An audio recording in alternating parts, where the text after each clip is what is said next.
We are now on air.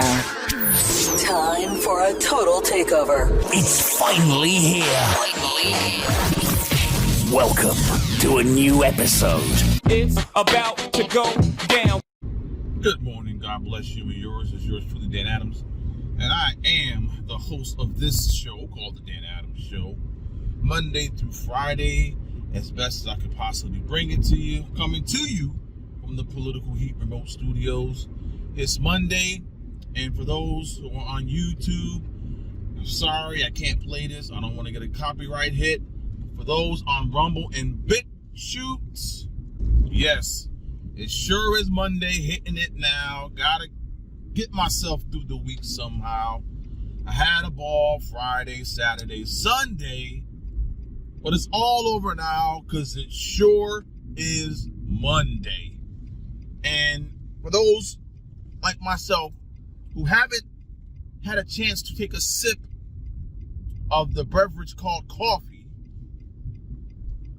I want to start off, I don't know, I was going to do like a weekend recap, but you know what? The first thing I want to start off with is had an interesting conversation with an individual in regards to the current economic downturn, the current economic depression, the Bidenflation, and everything that is going on that is hitting everyone's pocketbooks and wallets.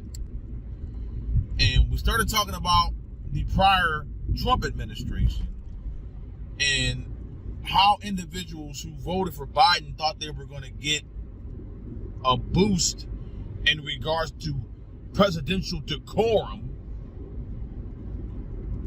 but didn't realize, look at the track record of one said Joe Biden, who has never held an actual job his entire life.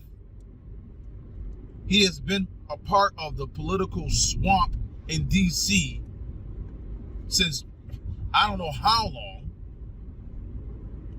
and yet has accomplished nothing. But here he is, 78 years old. 78, not 58, not even 68, 78. With a cognitive decline on display for the whole world, not just America, but for the whole world to see. You thought that he was going to be the antithesis of President Donald J. Trump. But in the meantime, and as you're experiencing it in that wallet, in that pocketbook, do you think you're better off that you didn't vote for the orange bad man? Yes, I can say, just for me, that I agree with everything that Trump said in regards to how he interacted with some people. No. Was I 100% on board with some of them late night tweets? Not really.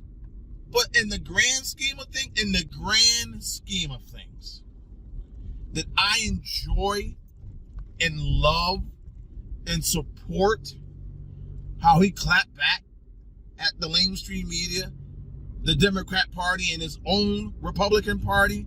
Heck to the yeah. And I wish more individuals would do so. So I can take all of that. Did take all of that. But looked at the greater, and I mean greater, make America great again, greater effects that he had in the betterment of America. So you can whine and complain and think the man is the devil incarnate, which we all know he isn't. You have to realize he was never a politician before he became president, has been a CEO for decades, and has built his empire to where it was before he became president. The man was a CEO running the United States of America.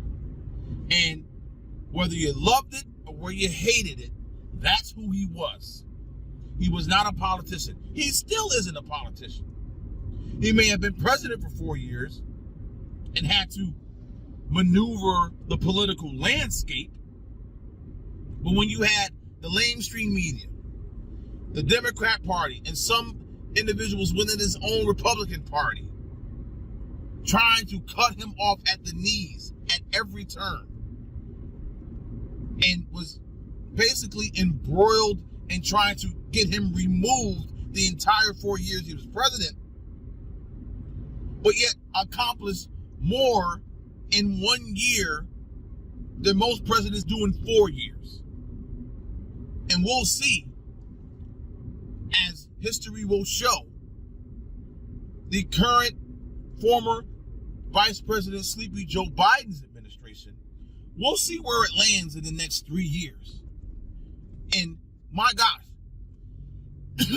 so he's going to be either 81 or 82 years old, running for re-election in 2024.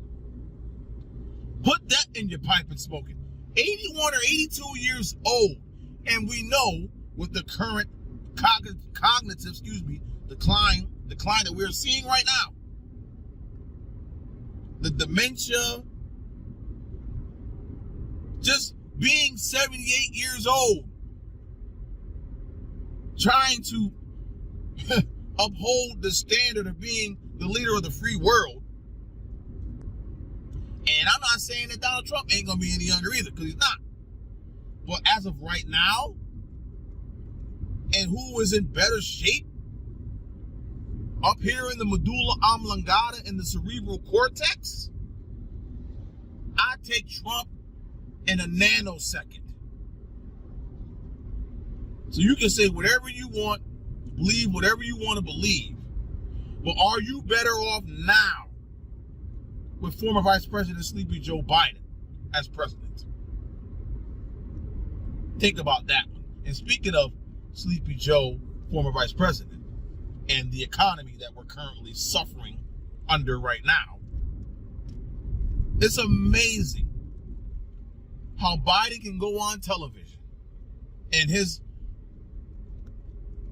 thin-up administration going on television saying historically the economy is the best it has ever been. Really? So they're throwing that lie right, that bold-faced lie right in your face, and expect you to go along with it, and expect you to not clap back, and expect you to believe it. Well, someone need to tell my paycheck that we are historically in the best economy in history. Because all I know is that fill up a half tank in my wife's Dodge Journey was $44. Yeah, so compute that's half a tank. 44 plus 44 equals 88. Yes, I learned that in school, unlike what's going on in our schools now.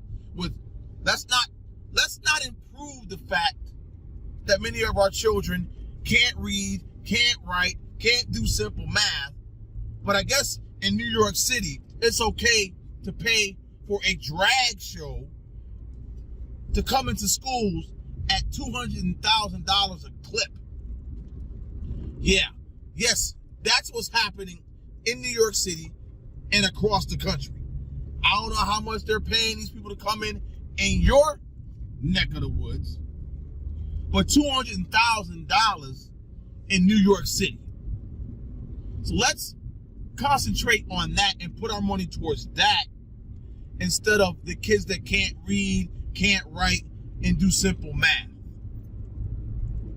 This is where we're at in America today, ladies and gentlemen. And you know what? Seeing that I'm very close to the J-O-B, I'm going to end today's show with that. Scary as it is, that's where we're at. We are more concerned with inclusion that has nothing to do with the enhancement of our education of our children.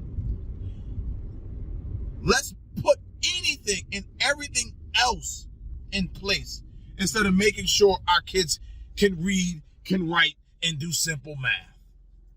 So until next time, may God bless you and yours. May he keep you and your family safe. God bless you and yours. Peace. Well, all eyes are on the Supreme Court this morning as far-left activists are planning to shut down the streets of D.C. ahead of a potential reversal on Roe v. Wade. Our next guest knows what it's like to be a target of political attacks. South Carolina Congresswoman Nancy Mace's house was vandalized by Antifa symbols and profanity last year, and she joins us now. Good morning to you.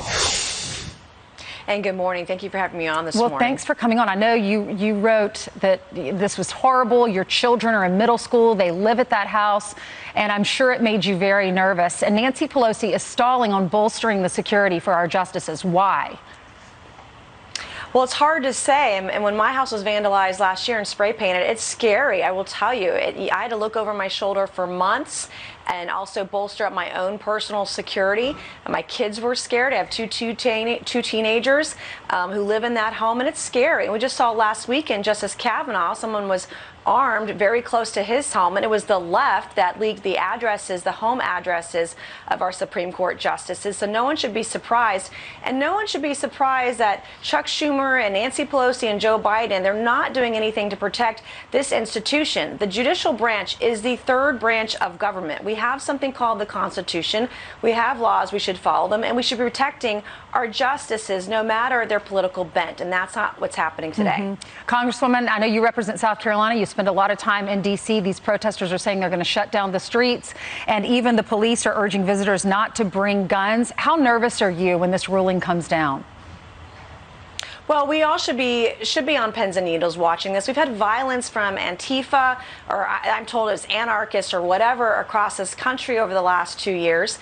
We have the FBI who doesn't categorize Antifa, and so I want to know where Homeland Security is on this. Where's the FBI? What are we doing to protect the justices? What are we doing to protect this institution? What are we going to do to protect the American people?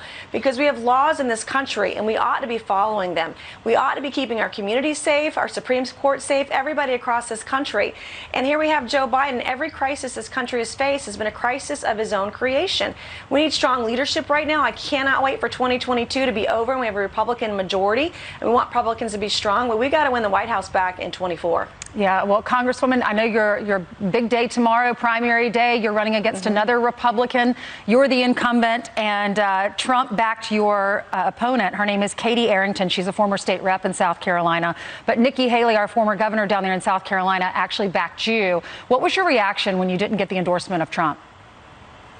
Well, having the endorsement of former Chief of Staff to Trump, Mick Mulvaney, the former governor of South Carolina, Nikki Haley, Nikki and I have been campaigning the last 24 hours, and we're out on the campaign trail together again today. I have a solid record in the 1st Congressional District. This is a swing district my opponent lost in 2018 to a Democrat for the first time in 40 years. I have a great record. I've never voted to raise taxes. My opponent voted with Democrats for the highest tax hike in South Carolina history, not once, but twice. And it was for the gas tax. And so when we say, hey, Joe Biden did that, you can say Katie Arrington helped him. And guess what? I mean, I could be trusted by our military. My opponent leaked classified information about our military and had our top secret security clearance suspended. If the military can't trust her, then why should voters? So I'm very cautiously optimistic about the election tomorrow. I expect a solid double-digit win, and we're going to keep campaigning the next 24 hours and pull out a giant win tomorrow night at 7 p.m. Okay, I know you criticized President Trump after January 6th in some interviews, and I think he was upset about that, but you didn't vote to impeach him. And in November, the winner of this race will face Dr. Annie Andrews in November. We wish you all the best. Thank you so much, Congresswoman. Thank you. Thank you. Yeah, this summer when you flip on a light, plug in your phone, or turn on the air conditioning, savor it, says the Washington Examiner. A recent report warns that 2/3 of the United States will be at high or elevated risk of power outages over the next few months. Wow, really? We might have power outages? Yeah. And the Federal Energy Regulatory Commission study predicts electricity prices could skyrocket as much as 233% from last year's super low energy prices. That's fantastic.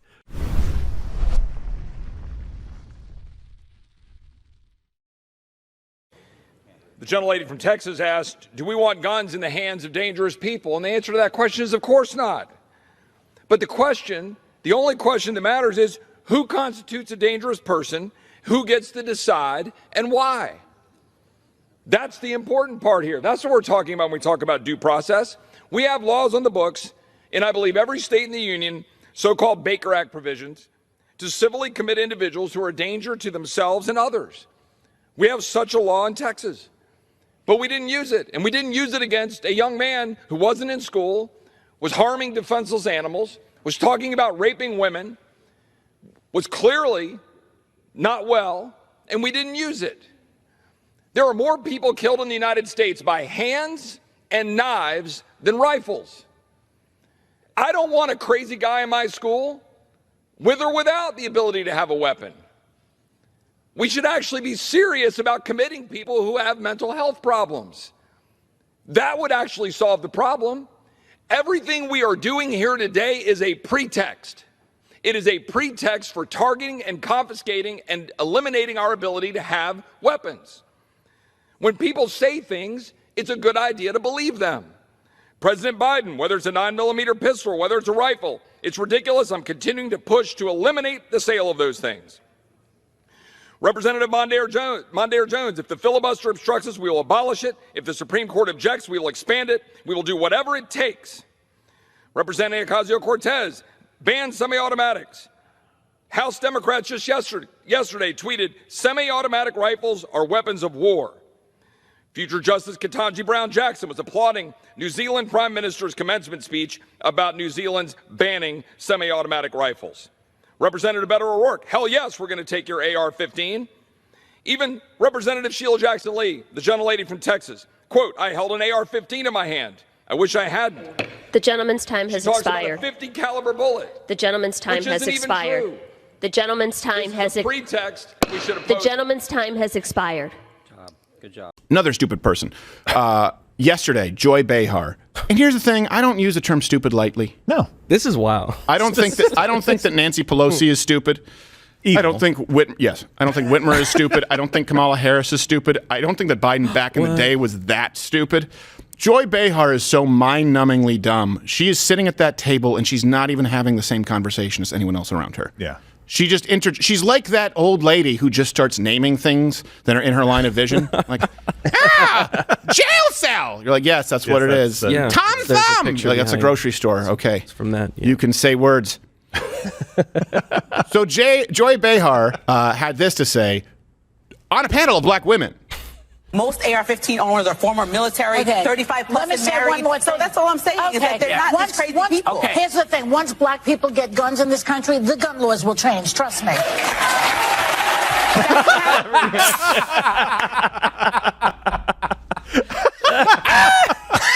The lady looked at her like what? The wait, hold on. See if I can pull that what up. did you just say? What are you trying to pull up? I didn't fully say. Tool man? What? Wow. Yeah. This face. What the did you just say? What the? What? Oh my goodness. Wow. Now, I believe the implication there. What are you trying to say, Joy? She's trying to say that if black people had guns, white people would be afraid of them, and so they would try and remove firearms from them, I guess. Yeah. Sure. Where's the Joy, you ignorant slut? Yeah. Where's that line when you need it? I wouldn't even say What year slut does she think because she's living in? She's past that point. No, it's just the insult at the end. Right, yeah. I think she's trying to say that white people are racist and that if black people... Here's the problem with it. A huge portion of black people already have guns. According to a 2017 Pew study, this was 32% of black households own a gun. That's a third of black households. For comparison, it was a little less than half for white households, right? About 49%. So more white people, a third versus slightly less than half. You're like, okay, in other words, it's not like we're trying to keep slaves on the plantation. And by the way, black gun ownership has gone up dramatically because of people like you, Joy Behar, right? In the wake of, you had Floyd Taylor, you had all these riots, $2 billion in damages. We had Officer Dorn's wife on the show who was slaughtered by someone in one of those neighborhoods trying to help his own community, a black police officer. So black gun ownership went up by 58%. Yeah. Now, I had an Asian do this math who works here because I didn't want to get this wrong. So if you were to estimate, we don't have these numbers now. There isn't the data. The Pew Research was 2017. Then you look at this article from The Hill. All references available at louderwithcrowder.com. That would put black household gun ownership at around 50.5%. So more than white people in 2017. Yeah, more as a percentage. That's of the population. great. By the way, does she think there are laws that prevent black people? Does she just think that someone's there's guards at the door? They're like, no, you can't step in here, Jamal. No. Right. No. Not for you. Some black guy's going in to buy himself a Walther, and someone's just like, rejected! Get that shit out of here! Not in my house. Like it's a 1950s diner. Like, Peter, you come on over here, Tom. You know, Love the listen, jacket. if black people could go and buy guns and they didn't have fire hoses and German shepherds, we could all eat pie! Joy, I That would think actually you're make the more sense. racist. Yeah. Joy, you're the racist. Hey, to be clear, I've advocated this. I want as many law-abiding black gun owners in the country as possible. Yeah. Please. Absolutely. More of them. Taking applications now. Yeah. Be fantastic. It's so funny to me, too, when they talk about the gun control issue and they say, we need a screen to make sure the right kinds of people are getting these permits. Okay, I get it. It's not perfect, but if you look at the concealed carry permit statistics, they commit less crimes than off-duty police officers. Yeah. This is the most law-abiding demographic that you can find is concealed carry permit holders in this country. Yeah. And that's why I want more of them. That's why I want more people not only owning firearms, but carrying them. And Joy Behar can't even comprehend that. She was probably talking to a black lady who owns a gun. Well, she was just reciting statistics about military, and a lot of the military are black. It's like, does she not realize that she's talking about black people right then? It's because, like what you just said, she's not even having the same conversation. No. She's like drifting in and out of listening, and she's like, yeah, but black people don't have guns. Well, the other lady had just made a really good point. She's like, people with AR-15s are not crazy people. You guys are demonizing them. And Joy Behar's like, but if black people had guns, it's like the only thing they that she do. She said something smart that she couldn't agree with, but she couldn't dispute with facts. And so she's like, well, if black people had guns, we'd change the laws. Okay, well, look, hey, how about this? I will go on the record, and this might be I'm not afraid to take the risks. Do it. I want as many law-abiding black gun owners as possible, and I want fewer gun laws. Shocking. What? And fewer people. I'm willing to take the risk that I get shot by a black guy with a gun. Yeah. I'm willing to take the risk. I know Joy Behar. I know that you live in fear of that because, black, but I'm okay with it. With her private security, by the way. Yes, for private security. Yeah. Some of whom I guarantee you are black. And the building security. Do you think she went into the green room and one of her black security guards was like, hey, you know that bullshit you said about own gun? Hey, there's a guy here to kill you, but I don't have a gun. You do know that was really messed up, right? Like, you dumb as hell. You have seen me every day. You have seen my ass with a gun every day. You even said, show me your gun. Yeah. You asked me to show you. You asked me to come in wearing nothing but a gun and a smile, and I filed a sexual harassment suit. And now you don't know that black people have guns? Stupid, crazy bitch. I wasn't alive in 1963 when a Democrat congressman from Florida named Albert Herlong Jr. read into the congressional record 45 goals of communism. Congress learned of those goals from testimony given by scholars and by the writings of then current or former communists. Fast forward nearly 60 years. And the state of America today, when analyzed through the lens of those 45 communist objectives, seems frighteningly familiar and predicted. Look closely at our upside-down America, where boys can be girls, and even the definition of what a woman is now takes the work of a biologist.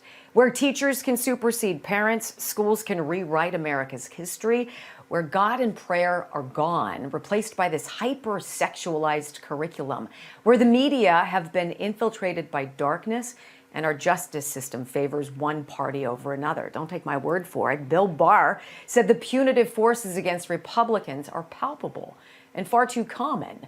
America is now a place where criminals are victims, and victims are people who simply don't understand their privilege. Where law-abiding gun owners are a scourge, but inner-city crime and record-breaking violence are systemic results of an overarching racism.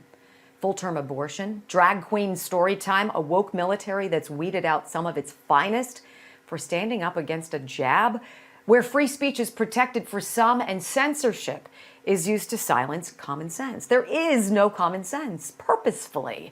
This crazy time many of us feel trapped in has been the plan for decades. So many of the goals shared back with Congress in 1963 have come true. Here are just a few of those chilling objectives, and for the sake of brevity, we're going to focus on the ones dealing with kids. Discredit the family as an institution. Get control of the schools and the teachers' associations. Soften the curriculum, eliminate prayer in the schools, emphasize the need to raise children away from the negative influence of the family, belittle American culture and discourage the teaching of American history, gain control of all student newspapers. If those things sound familiar, it's because they are, again, by design. But this is where the story changes, because you and I are here, fighters, America lovers, parents and grandparents and neighbors, taking back our school boards and fighting for our kids, running for a county seat, or to be a poll watcher, election helpers, campaign volunteers, you know, ultra MAGA folks who want our country back. Look at San Francisco. Voters there booted 3 school board members and just recalled their progressive DA. That is the common sense fix to all of this. Pay attention, get involved, right? Take action to save America. I'm ready. How about you? My son attended Sam Houston MSDC. His teacher, Mr.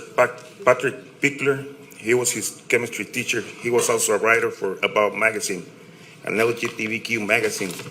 He published an article with a lot of students, on them without authorization. He recruited my son. He also took my son to a drag show when he was underage. He took him to a drag show when he was underage, and it was really bad. It was a really bad experience. He also put him next to this sex offender while he was out there with my son. There's a lot of stuff that nothing got done. I have a lot of info, a lot of videos, text messages. Police HSD has a lot of messages. It was really bad.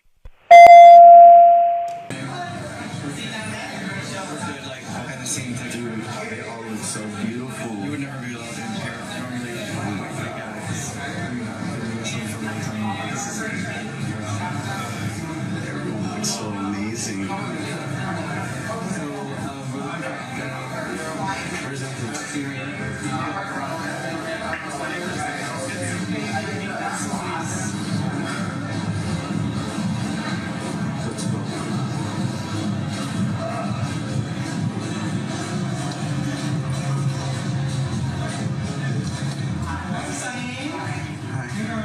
Hey boy, you little boy.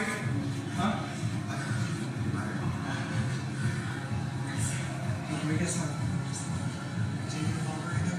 Lady, lady, lady, lady, lady, lady.